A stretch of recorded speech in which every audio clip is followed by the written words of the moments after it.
90% ह्या बोगद्याचं काम पूर्ण झालेलं आहे। जर 2019ला आपण मंत्रिमंडळात असतो तर त्याच पाण्यानं उजनीच्या पाण्यानं आपल्या सर्व भूमपरंडावासींना हे धाराशिव जिल्ह्यानं दारं धरली असती।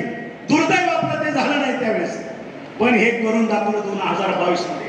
कारण आपल्याला कुणी चिमटा घेतला आपण त्याला चिमटा काढत नाही, कारण बाई तुमच्यासारखीच माझी सवय, आरं म्हटलं की कार म्हणायचं, चिमटा घेतला की मी चिमटा काढत नाही, मी त्याला घोडा लावतो। हे ध्यानात ठेवा। जे तुमच्याकडे आहे ते माझ्याकडे आहे, जे तुम्हाला येतं त्याच्या 10 पट मला येतं हे अख्ख्या महाराष्ट्राला माहित आहे। त्याच्यामुळं ज्याला कोणाला खुमखुमी असेल त्यानं कधीही नाद करायचा नाही।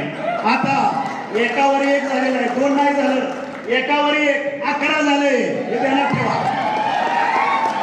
आणि त्याच्यामुळं आपल्या धाराशिव जिल्ह्याचा विकास कुणीही रोखू शकत नाही, कुणीही थांबवू शकत नाही, ही ग्वाही आजच्या मेळाव्यात तुमच्या साक्षीने देतो। आज तुम्ही बघितलं असेल मुख्यमंत्री साहेबांनी सर्व महिलांना मोफत शिक्षण केलं। अगदी पहिल्या केजी पासून अगदी MBBS ला सगळ्या फिया महाराष्ट्र शासन भरणार आहे। 1 रुपयामध्ये पीक विमा योजना तुम्हाला आणलेली आहे।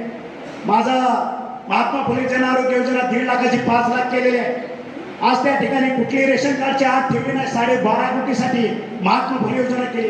पंतप्रधान योजनाची 5 लाखाची योजना आहे, म्हणजे प्रत्येक कुटुंबाला 10 लाख रुपये उपचारासाठी मिळणार आहे। हा काय कमी महत्वाचा आहे नाही। लाडकी बहीण योजना प्रत्येक कुटुंबामध्ये एका 2 महिला तरी असतात त्यांना 3000 रुपये मिळणार आहे, रेशन फुकट मिळते।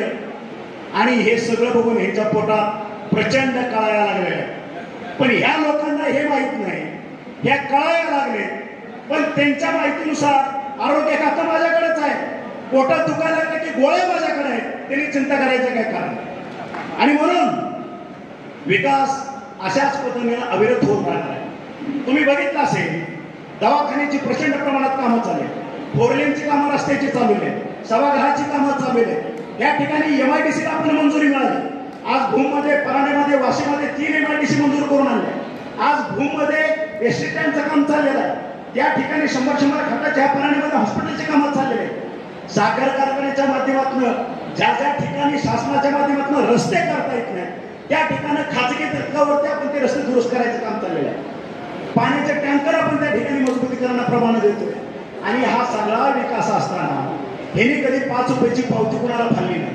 आज शेकडो तरुणांनी आत्महत्या केल्या मराठा क्रांती मोर्चाच्या माध्यमातून। पहिल्या लोकांना मदत 40 लाखाची मदत आपण 40 पोरांना केली, त्यांची सगळी लेकरं दत्तक घेतली।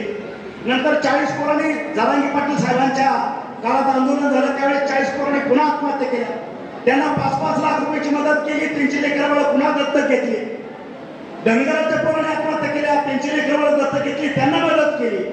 जे जे वंचित ज्याला कोणी नाही त्या ठिकाणी आपण त्यांचे लेकरं बाळ त्यांचं कुटुंब दत्तक घेतोय आणि ते सुदृढ सक्षम स्वतःच्या पायावर उभा राहत नाही तोपर्यंत त्यांना आधार द्यायचं काम पांडुरंगाने आपल्याला दिलेलं आपण ते करतोय।